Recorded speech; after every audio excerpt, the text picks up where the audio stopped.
Bonjour à tous et bienvenue pour une nouvelle vidéo Marprod, donc seconde vidéo sur les Ursus Warriors, qui est donc mon chapitre Space Marine en devenir, que je suis en train de créer, et donc là on est sur la seconde escouade en gros, toujours avec le patron ici là.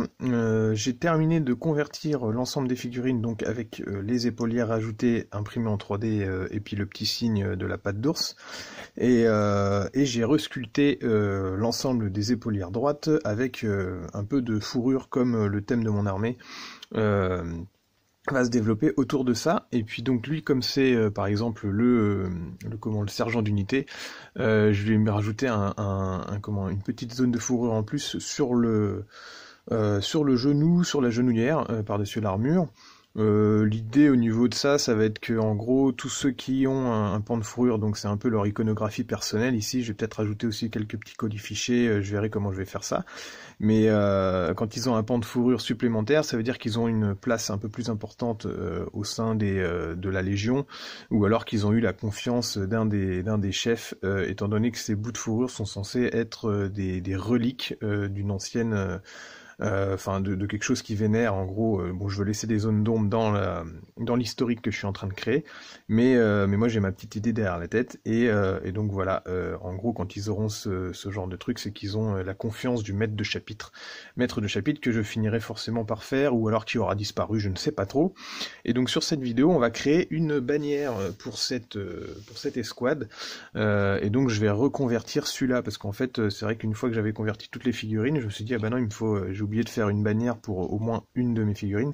Ça va être une petite force, donc on va dire, je sais pas, moi si j'arrive à 2000 points grand max au niveau de ces marines là, ensuite je m'arrêterai, je ferai plus rien. Du coup, ça veut dire, j'imagine, 2 ou 3 escouades grand max avec le reste des entrées que je mettrai autour. Donc là, je suis à 2 escouades et je voudrais faire une bannière, parce que j'aime bien quand les figurines, elles ont une bannière plantée dans les champs de bataille. Je trouve que ça fait visuel dans les armées, sauf que je vais complètement zapper de le faire. Et donc celui-là, je l'avais considéré comme un Marines normal qui allait avoir son petit bolter placé comme ça. Donc du coup qui est pas fait pour. Donc je vais devoir décoller cette main-là, essayer de ne pas trop l'abîmer pour pouvoir la réutiliser quand il va prendre la bannière.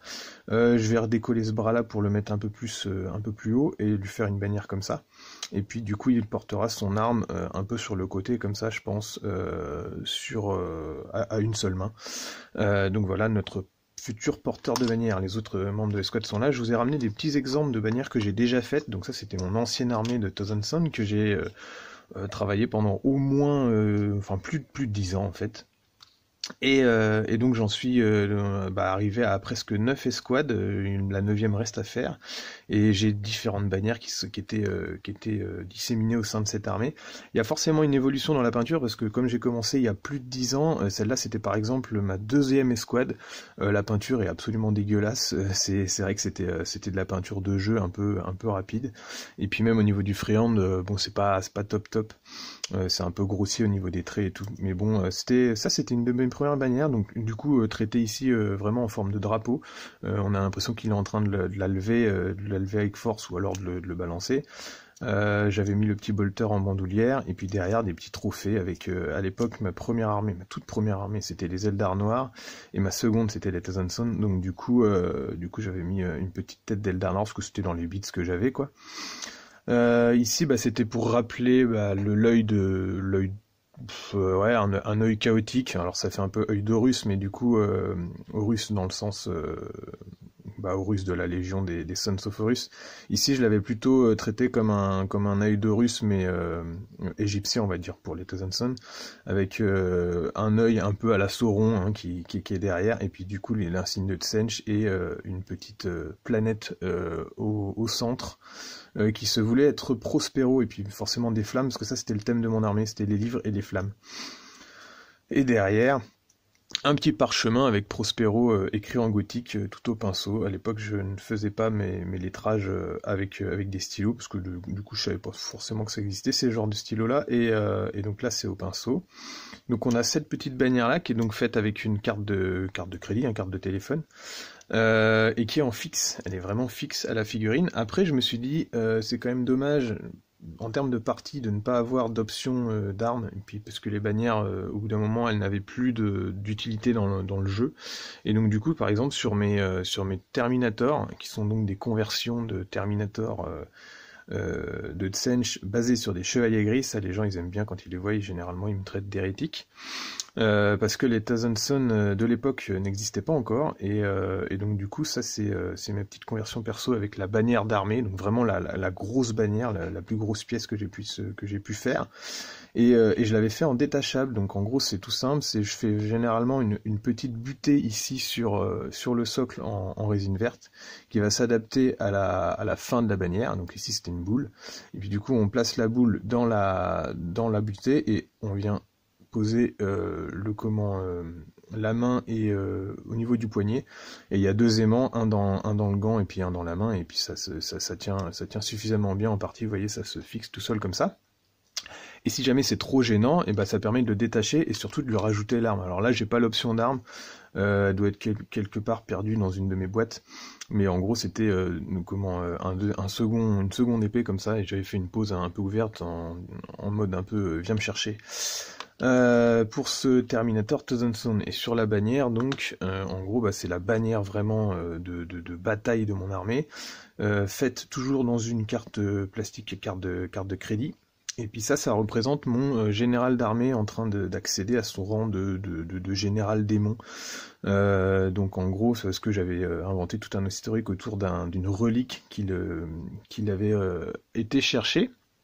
Et du coup là il prend la relique, et puis du coup j'avais refait ce petit truc là, toujours l'Ouroboros ici, et puis les petites flammes au-dessus, et puis je m'étais amusé à faire tout un tas de détails sur les franges en bas. Donc là on voit il y a des, bon vous les verrez peut-être pas trop à la caméra, mais il y a des symboles chaotiques, ici il y a le 9 de la Légion, un petit texte avec un symbole de Tsench, et encore un petit texte, les icônes bleu-jaune, le symbole de la 15e, le symbole de Tsench, ici Manus pour le patron, sur les parchemins ici on a Horosman, et puis de l'autre côté du texte, en grammainus c'est le nom du seigneur de mon armée, et puis derrière des petits logos et tout ça fait à la main toujours, avec un petit lining tout autour pour changer un petit peu. J'aurais pu faire les rivets en or, là je me dis ça maintenant, c'est vrai que... Mais voilà, donc c'est la petite bannière de mon armée, et puis après j'en avais fait une autre plus petite encore, c'est pareil, c'est des insignes des squads, donc là même système, petit tampon de green stuff qui s'inclut dans la pointe de la bannière en bas, et puis aimant sur la main. Alors lui, pour la petite histoire, par contre j'ai perdu son option aimantée, il y a un second aimant qui est ici, en haut de la bannière, et j'étais censé lui mettre une main, et en fait la main je la mettais au-dessus, et c'était une main avec une flamme à l'intérieur. Du coup, ça faisait un peu comme si c'était une icône ici quand on l'a posée sur la bannière avec les flammes. Et puis ça permettait d'enlever la bannière et de lui rajouter cette main avec comme s'il était en train de créer une boule de feu. Mais bon, j'ai perdu cette option-là certainement parce que j'ai traîné cette armée quand même dans pas mal de tournois. Et puis j'ai dû paumer cette petite option-là. Donc ça, c'était la 6e unité. Je marque sous les socles, et du coup c'est pareil, j'avais fait donc des petits, alors je sais plus comment on appelle ça en égyptologie, c'est des cartouches je crois, mais avec à l'intérieur pas des hiéroglyphes, mais des symboles chaotiques, et certains ont un petit ESL comme s'ils étaient en train de réagir à une attaque magique ou quelque chose comme ça. Alors je sais pas si je peux faire la petite mise au point un peu mieux, voilà, bon.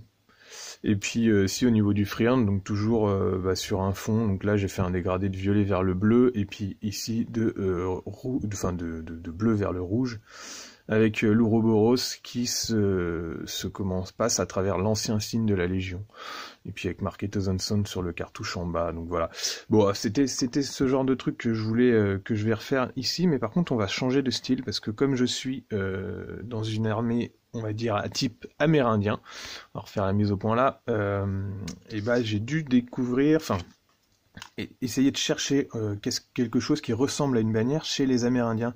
Est-ce qu'ils se trimballaient au boulot, est-ce qu'ils se trimballaient au combat avec des bannières? Apparemment non, et du coup ça m'embêtait un peu, mais par contre ils avaient quand même des décorations, on va dire, des choses qu'ils mettaient à côté de leur tipi, dans leur campement et tout ça. Et ça s'appelle des mandalas, et aujourd'hui un peu dérivé en mandala, je pense que c'est pareil, donc j'ai fait un petit croquis. En gros c'est ce genre de peau tendue autour d'un cadre, d'un cercle, et puis généralement placé sur une lance, et donc je pense que ça va faire une belle bannière. Donc l'idée c'est que cette bannière-là, je vais la recréer ici. On va utiliser pour ça de la carte plastique et puis un cercle en fer. Et puis après, je vais créer une hampe pour la mettre dessus.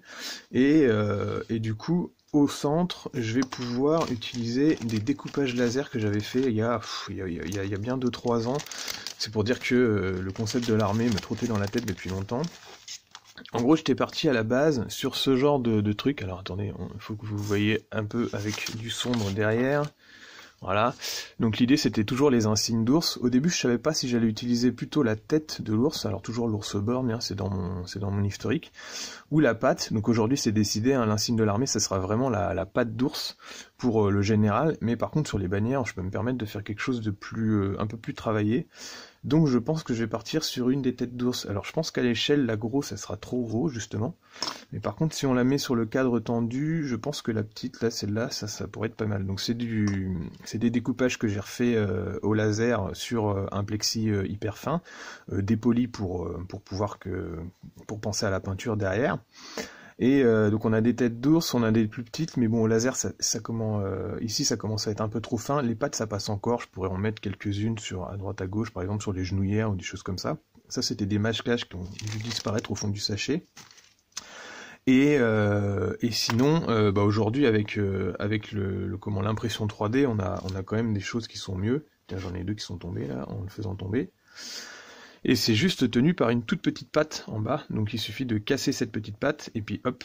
Donc le laser, lui, il a découpé autour, et puis il a gravé les détails, donc je vais essayer d'utiliser au moins cette tête d'ours pour faire cette bannière-là. Alors je dois déjà en avoir une de découpée au fond du sac, pas la peine d'abîmer la plaque. Voilà, par exemple, on a cette petite tête d'ours, on va l'utiliser tout à l'heure, je récupère celles qui sont tombées. Voilà. Et donc on va voir comment faire une petite bannière au cours de cette vidéo. Je vais peut-être accélérer le mouvement puisque ça va être assez compréhensible sans explication. Et puis donc, juste pour le petit historique, je pense que je vais utiliser cette grosse épaulière là avec le symbole de l'ours dessus, le symbole de la patte d'ours, et que je vais la coller derrière la bannière avec un peu de fourrure, toujours pour rappeler le thème général de mon armée. Et l'idée, ça serait que en fait, l'armée ait gardé cette épaulière et que ça soit éventuellement l'ancienne épaulière d'un éventuel maître de chapitre disparu. Et cette épaulière là est suffisamment grosse, alors elle est beaucoup plus grosse qu'un Marines normal, hein, pour représenter presque un Primarque. Elle a la taille de Abaddon par exemple, ou Gulliman, je sais pas, j'ai jamais eu Gulliman entre les mains, je suis pas prêt de l'avoir, mais voilà. Donc du coup ça sera un peu la relique portée avec cette bannière là. Allez, c'est parti!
Alors, donc voilà pour cette petite bannière, c'était un petit peu long, hein, désolé. Je vous explique juste un petit peu ce que j'ai fait et puis je vous montre donc ce que ça donne juste avant de faire les dernières corrections à la résine verte. Donc l'idée c'était de faire quelque chose de solide parce que c'est quand même quelque chose que, enfin c'est quand même une armée que je vais sortir en jeu et tout ça, donc je voudrais pas que ça casse et tout ça. Là, contrairement aux bannières comme ça, je me suis pas embêté. C'est du Space Marine normal, donc de toute façon c'est bolter lourd, enfin c'est bolter et puis pistolet bolter. Donc du coup, on peut se permettre de faire, de mettre la bannière en fixe, comme le Thousand Sun normal d'ailleurs. Et donc les bras sont tigés, les deux, repositionnés dans le bon sens et tigés, et puis la bannière elle-même est tigée au socle, donc comme vous avez vu sur la dernière étape. L'avantage d'utiliser les petites tiges de styrène, c'est qu'elles sont creuses, donc du coup on peut vraiment tiger facilement. Et puis l'idée ici c'était donc toujours en styrène pour la plaque de 0,5 mm. De donner un effet peau tendue. Je vais ensuite améliorer tout ce qui était peau tendue avec un petit peu de résine verte pour faire comme si c'était des plis, puis surtout des accroches autour du cercle en fer. Et puis bien sûr je vais rajouter des détails. Ici il y aura une pointe de lance. Là je vais poser donc à l'arrière la relique d'épaulière, un petit peu de fourrure en dessous. Derrière, il y aura certainement, je vais laisser plat pour faire un petit peu de peinture. Et puis donc cette tête d'ours collée au centre, comme ça, qui, une fois peinte, devrait faire un effet plutôt pas mal. Et bien sûr quelques colifichets et tout. Et puis après, j'ai toutes les connexions à refaire sur le marine, c'est-à-dire tous les flexibles, refaire un petit peu les épaulières et tout ça. L'avantage de la vidéo, c'est que je vais vous montrer ça tout de suite, maintenant.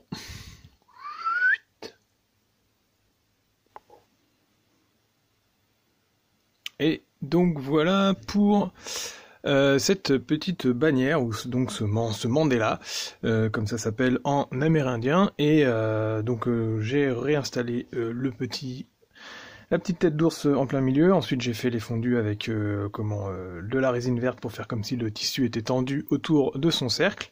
Puis après c'est quelques petits détails. J'ai emberlificoté du petit câblage de cuivre que j'aime bien, que ça donne du mouvement dans la figurine, puis c'est à l'échelle au niveau de la finesse du fil. Ensuite, une petite poignée, dont d'ailleurs la figurine ne sert pas, mais c'est pas grave, ça fait du détail sur la hampe avec une sorte de cuir enroulé. Et puis l'idée de faire, alors j'aurais pu faire quelque chose de plus dur au niveau de la résine, donc en utilisant par exemple du tube, mais de toute façon là je bosse plusieurs figurines en même temps, donc du coup j'avais largement assez de résine. Puis je voulais garder un côté un peu traditionnel dans certains éléments, comme il va y avoir de la fourrure, du bois, des choses comme ça au sein de ces Space Marines, et du coup je pense que ça va donner du caractère à l'armée.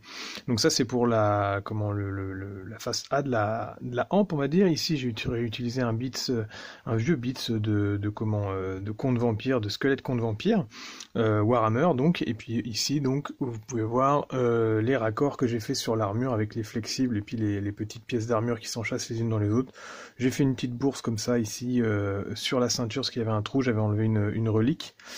Toujours la fourrure sur l'épaulière qui était déjà, et puis donc à l'arrière l'épaulière relique qui doit correspondre à un ancien éventuel maître de chapitre, voire un primarque, on ne sait pas, hein, on verra dans mon historique, et puis un petit peu de fourrure. Voilà pour cette conversion, donc conversion sculpture. Donc d'ailleurs au niveau des commentaires, n'hésitez pas, si jamais, alors là c'est vrai que j'ai pas filmé ce que j'ai fait en résine verte, mais si jamais il y a une technique qui vous intéresse sur, je sais pas moi, comment faire un lien en cuir, comment faire une bourse, comment faire les raccords sur une armure Space Marine, n'hésitez pas à me poser vos questions pour que je vous oriente sur comment faire, et puis peut-être que j'en ferai une vidéo si jamais ça vous intéresse. Donc n'hésitez pas à me dire ce qui vous intéresse en fin de vidéo dans les commentaires. En tout cas, merci à tous de me suivre sur ce nouveau projet avec les Ursus Warriors. Et donc on a le porte-bannière de l'armée qui est maintenant fait. À bientôt à tous pour une autre vidéo, peut-être revue of commande, un tuto décor, ce genre de choses. Et n'hésitez pas à vous abonner si c'est pas déjà fait, à cocher la cloche et à partager mon travail. À bientôt.